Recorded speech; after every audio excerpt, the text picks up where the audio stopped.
The smell hits you before anything else. It reaches you at the top of the communication trench, before you've descended far enough to see anything, before your eyes have adjusted to the gray half-light below ground level. It's a smell that has no precise equivalent in the modern world. A dense, layered combination of wet earth, human waste, rotting wood, unwashed bodies, cordite, and something else underneath all of it, something sweet and wrong that experienced soldiers recognize immediately and never forget. You pull your coat tighter. You descend the last few steps. Your boots sink into 8 centimeters of cold brown water. Welcome to the Western Front. Welcome to the place where approximately 2 million men have spent between 1 week and 4 years of their lives trying to stay alive, stay sane, and stay human. It is the winter of 1915. You are somewhere in Belgium, in a section of trench that runs for roughly 200 meters before turning 90 degrees to prevent enfilade fire. The trench is about 2 meters deep and 1.5 meters wide, just wide enough for 2 men to pass each other sideways. The walls are reinforced with wooden boards called duckboards and sandbags stacked to the top. The floor is a series of wooden planks laid over the mud, except where the planks have sunk or rotted or been blown apart, which is most of them. The sky above you is a narrow gray strip about the width of your shoulders. You have not seen a full open sky in 11 days. You have not slept in a real bed in 4 months. And it is 5:45 in the morning, which means it is time to stand to. Stand to is the ritual that bookends every single day in the trenches, without exception, in every army on every front. At dawn and again at dusk, the 2 windows of low visibility when enemy attacks are most likely. Every man in the trench climbs onto the fire step, a raised ledge cut into the front wall, and stands with his rifle ready, peering over the parapet into no man's land. You do this for 30 to 60 minutes. Every morning, every evening, in rain, in snow, in fog so thick you can't see your own hand extended at arm's length. Most mornings, nothing happens. The enemy is doing exactly the same thing on the other side of no man's land, 150 meters away. You both stand on your respective fire steps, rifles pointed at each other, and wait for the light to strengthen enough to confirm that no attack is coming. Then you both stand down. Then you both try to find somewhere dry enough to sleep for 2 hours before the day's work begins. Softly. Sleep is the obsession of every man in the trenches. Not food, not safety, not even going home sleep. The craving for it is physical, a constant background ache that makes everything harder and everything darker. But sleep in a World War I trench is an engineering problem with no good solution. There are dugouts, small rooms carved into the rear wall of the trench, reinforced with timber and corrugated iron. But there are never enough for everyone. A typical dugout holds 4 to 6 men in a space about 3 meters wide and 2 meters deep. You sleep sitting up against the wall, or in layers on rough wooden bunks, or on the floor in the mud if the bunks are full. The roof above you is 40 centimeters of compacted earth supported by timber that shifts and settles with every artillery shell that lands within 200 meters. The things that prevent sleep are numerous and creative. Artillery is the obvious one. When the guns are firing, sleep is physically impossible, the concussive force alone keeping you in a state of constant startle. But the guns often fall silent for hours, and still sleep refuses to come. The rats come at night. They're not small rats. They are large, well-fed rats, some reaching the size of small cats, because they have been eating steadily since 1914, and there has been no shortage of food for them. They walk across sleeping men without hesitation. They investigate faces, hands, feet. They chew through kit bags looking for food. They bite occasionally. One of the rituals of trench life is the rat hunt. Men with bayonets moving through the dugout in the small hours, pinning rats against the walls while their companions sleep through it because they've stopped reacting to the noise. The count from a single night's hunt in a typical section is between 12 and 40 rats. That number gives you a sense of scale. The pests don't stop at rats.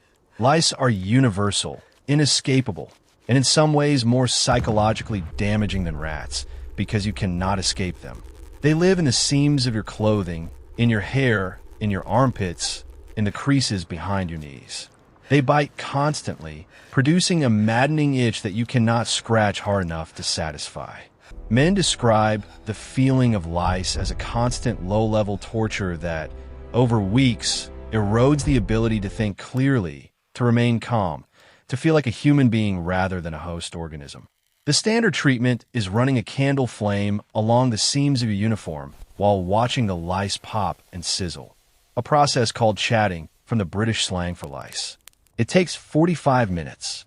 It kills most of the lice in the seams. By the next morning, the population has partially recovered. You do this every day for 4 years. Firmly, then there's the cold. The Western Front winters are not dramatically cold by the standards of the Eastern Front or Gallipoli. Temperatures rarely drop far below freezing. But the combination of constant moisture, standing water, rain, waterlogged soil, and temperatures hovering just around zero creates a particular kind of cold that penetrates clothing, penetrates flesh, and penetrates bone in a way that pure dry cold does not. You're never fully dry. You're never fully warm. The standard British Army uniform includes a wool tunic, wool trousers, wool puttees wrapped around the lower leg, and leather boots. Wool holds heat even when wet, which is why you're not dead. But wet wool weighs twice as much as dry wool and takes 24 hours to dry in field conditions. Your boots are permanently sodden. Your feet are permanently wet. And wet feet in cold conditions, combined with standing water and inadequate circulation from standing still for hours, produce trench foot. Trench foot is worth understanding in detail because it killed and maimed thousands of men who never came near a bullet. It begins as numbness and swelling. The feet turn red, then purple, then black as tissue begins to die. In moderate cases, recovery requires weeks of rest with dry, elevated feet, impossible in an active trench. In severe cases, the dead tissue develops gangrene and the foot has to be amputated. One British division in the winter of 1914 lost more men to trench foot than to enemy action.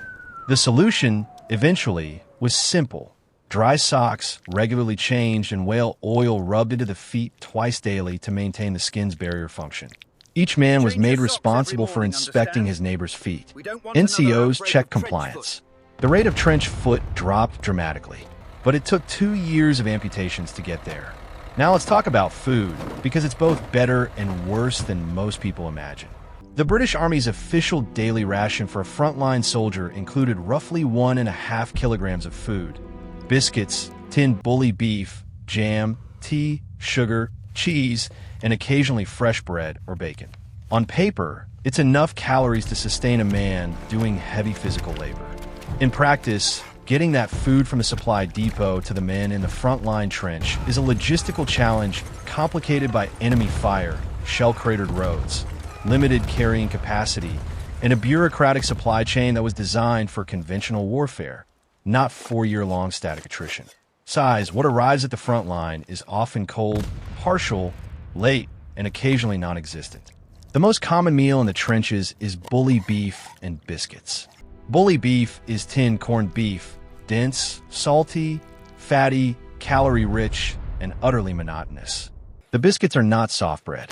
They are hardtack, square biscuits approximately 1 centimeter thick that require soaking in liquid before eating unless you want to risk breaking teeth. Soldiers soak them in tea, in water, in any available liquid, and eat the resulting gray paste with bully beef stirred in. It tastes like nothing. It sustains life. After 6 months of eating primarily this, the sight of a tin of bully beef triggers a visceral disgust response that veterans describe decades later with undiminished feeling. Some men could not eat corned beef again for the rest of their lives. When hot food arrives, and it does arrive, just not reliably, it comes in large metal containers called Dixies, carried forward through the communication trenches by ration parties at night to avoid enemy observation. The men who carry rations forward are not protected from sniper fire, artillery, or gas. Being assigned to the ration party is not considered safe duty. The food travels for up to 2 hours through the communication trenches, cooling steadily. What arrives at the front line is technically hot, but often barely above room temperature. And room temperature in a Belgian trench in January means something specific. Stew is the most common hot meal. Whatever vegetables, meat scraps, and stock are available, combined in quantities that vary with supply conditions. On good days, it contains real meat. On bad days, it contains gristle, bone, and something unidentifiable. Softly, on the worst days, it never arrives at all. Tea is not a luxury. Tea is a psychological necessity, a cultural bedrock, a daily ritual that gives structure to days that would otherwise be formless misery. The British Army understands this and prioritizes tea supply even when other provisions are disrupted. Every man receives a ration of tea and sugar.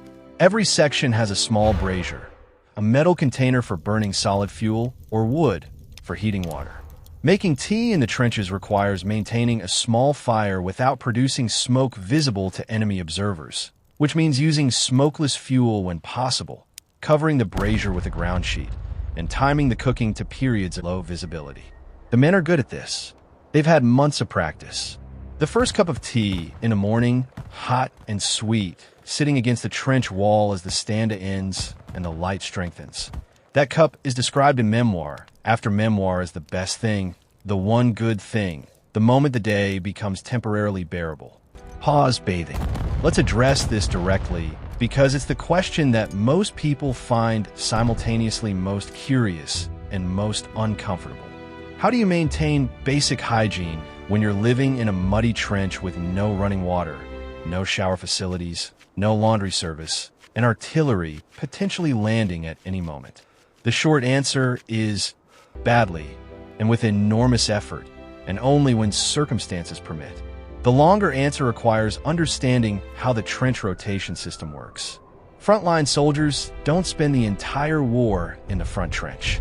The system, at least as British and French armies organized it by 1915, rotates units through 3 zones: front line, support trenches, and reserve.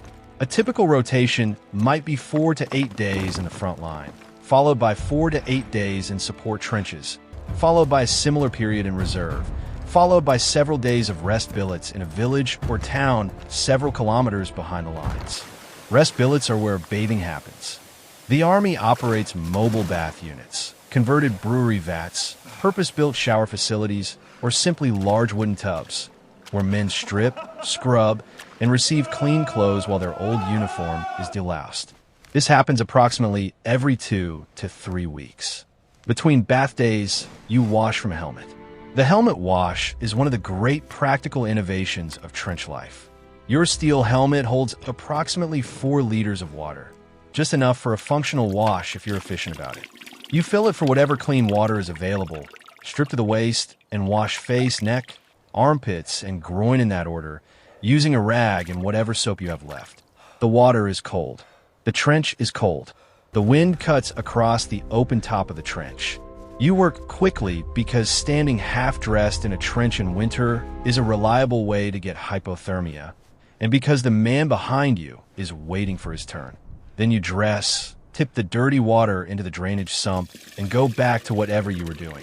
The whole process takes 6 minutes if you're fast, 8 if you're thorough.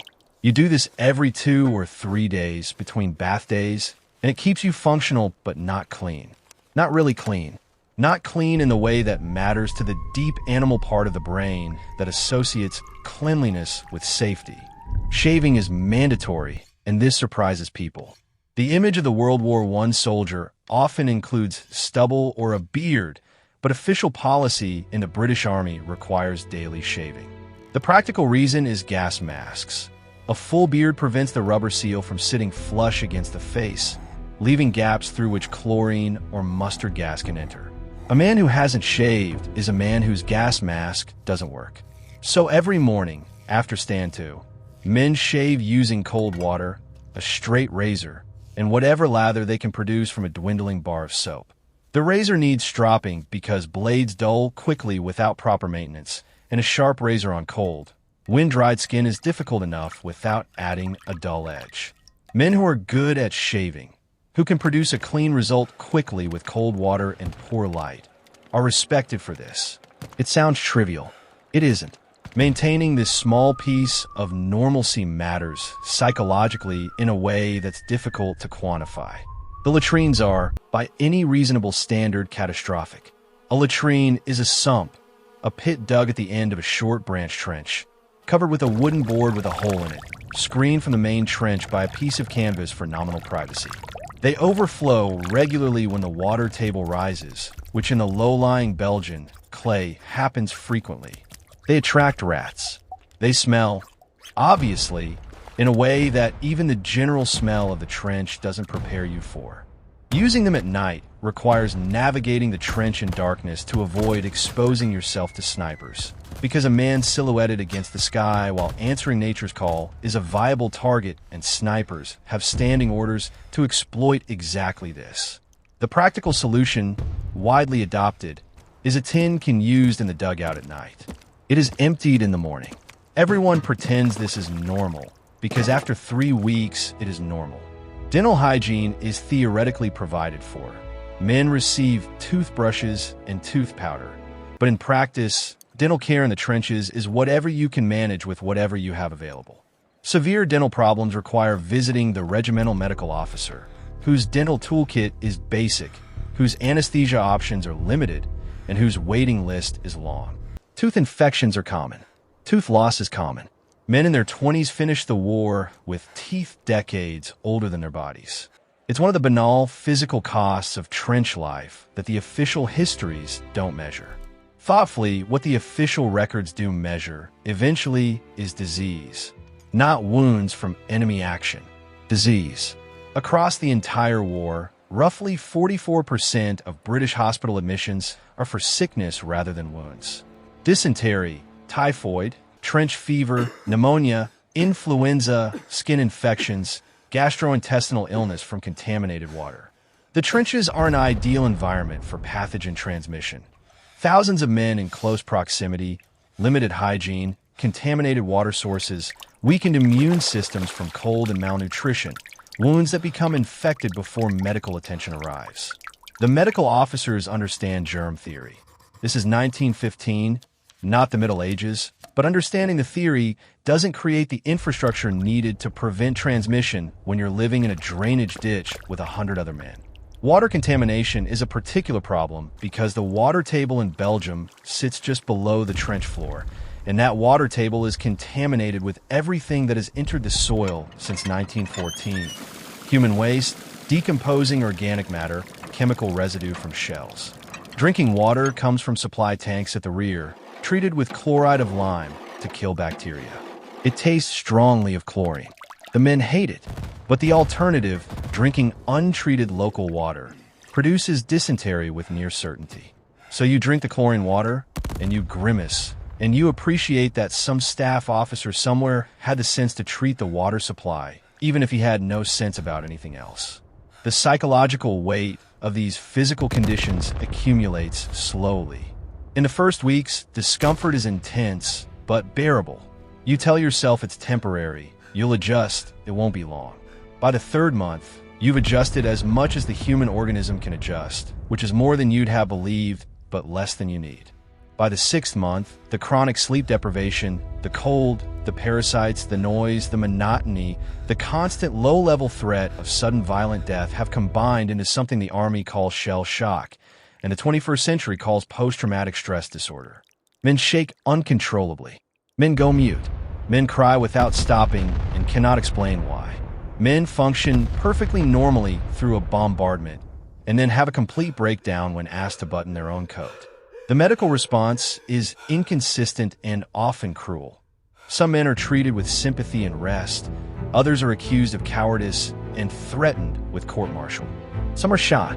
The Army needs bodies in the trench and hasn't yet developed the moral framework to understand what it's doing to those bodies. And yet men find ways to be human inside this. They write letters home. Millions of letters, carefully censored but full of humor and tenderness, and the small observational details of daily life that reveal personality more clearly than dramatic events. They play cards. They read penny novels, newspapers weeks old, whatever arrives in the mail. They adopt animals, dogs, cats, goats. Once famously a bear named Winnie who belonged to a Canadian unit and later inspired a certain fictional bear of very little brain. They celebrate birthdays. They observe Christmas, including the famous truces of 1914 when men from opposing sides crossed no man's land, exchanged cigarettes, and played football in the mud before returning to their respective trenches to resume killing each other. The human capacity for finding warmth and connection in the worst possible conditions is either inspiring or heartbreaking, depending on how you look at it. Possibly both simultaneously. The food occasionally surprises you. Not official rations. Those remain relentlessly grim. But packages from home arrive with remarkable regularity given the circumstances, and the contents of those packages represent the full range of domestic affection. Homemade cakes, tinned sardines, chocolate, cigarettes, condensed milk, Bovril, Marmite, Worcester sauce. Condiments being disproportionately popular because they make bully beef taste like something other than despair. Some men become skilled trench cooks, improvising meals from official rations supplemented by packages and whatever local food can be acquired during rest periods. A man who can produce a decent stew from a tin of bully beef, some dehydrated vegetables, and a handful of spices from a care package becomes extraordinarily popular. Food is social glue. Food is small daily pleasure.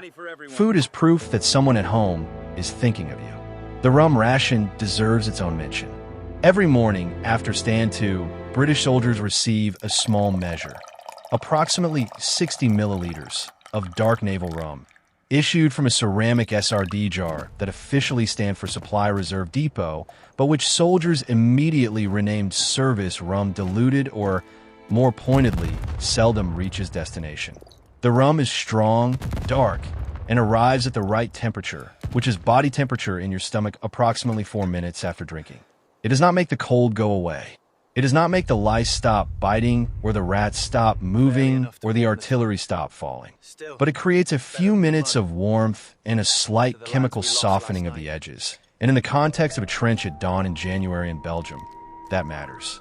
Men who don't drink, teetotalers, religious objectors, can exchange their rum ration for extra food or tobacco. Most drink. Softly, most are glad of it. Look at these men from a distance of 100 years, and it's easy to see them as victims, which they were, or as heroes, which many were, or as statistics, which the official histories largely reduce them to. 17 million dead, 9 million military casualties, numbers that the human brain cannot actually process. What the brain can process is one man on a fire step at 5:45 in the morning, standing in 8 centimeters of cold water, peering into the gray fog of no man's land with a rifle he's cleaned and oiled despite having hands cracked to bleeding from the cold, because that's his job and he's going to do it properly. He has lice in his collar. He hasn't slept more than 4 hours in 3 days. He's eaten cold bully beef for 9 days running. He's written a letter to his mother that he wasn't sure how to end, and he's 21 years old. Pause. The war ends in November of 1918. For years, 3 months, and 14 days after it begins. The men who survive it come home to a world that wants to celebrate the victory and move on, and finds it difficult to look directly at what the victory cost or what it did to the men who paid for it. They carry the lice in their memories for the rest of their lives. The smell of wet earth sometimes brings it back, decades later, without warning. Some of them never sleep properly again. Some of them can't explain to their children or their grandchildren what it was actually like. Not because the words don't exist, but because the words would require the listener to understand something that cannot be understood without having stood on a fire step in the dark, in the mud, in the cold, and waited for the light to come. The medical and military lessons from trench life shaped every conflict that followed. Trench foot prevention protocols became standard in every cold weather military operation. Water treatment became a non-negotiable priority in all field conditions. Shell shock, slowly, painfully across decades of resistance, became recognized as a real medical condition. The logistical lessons about feeding and supplying troops in static conditions rewrote Army supply doctrine permanently. Even the lice, in a way, contributed to medical progress. The epidemic of trench fever they caused led to the identification of the bacterium responsible and eventually to treatments that protected soldiers in World War II. Thoughtfully, But here's what stays with you. Not the battles, not the tactics, not the geopolitical consequences. What stays is the image of a man filling his steel helmet with cold water and washing his face in it, taking 4 minutes to do something that had taken him 4 seconds back home, doing it with care and attention because maintaining that small human routine was one of the ways he kept himself alive inside, while everything outside was trying to kill him. That's the story of the trenches that doesn't make it into the official histories. Not the dying, the living, the daily, grinding, inventive, sometimes darkly funny, sometimes devastating work of remaining human in conditions designed to make humanity impossible.